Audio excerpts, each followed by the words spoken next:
My claim to fame is perseverance. People will call me a grinder because I can take a task and hunt it. And so I typically divide my day up into two parts.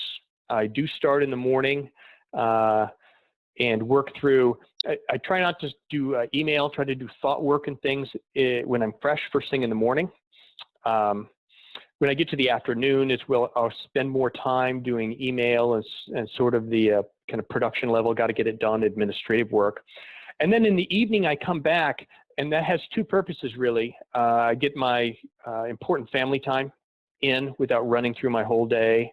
And I also can connect with the international teams that run counter-cyclical to our time zones.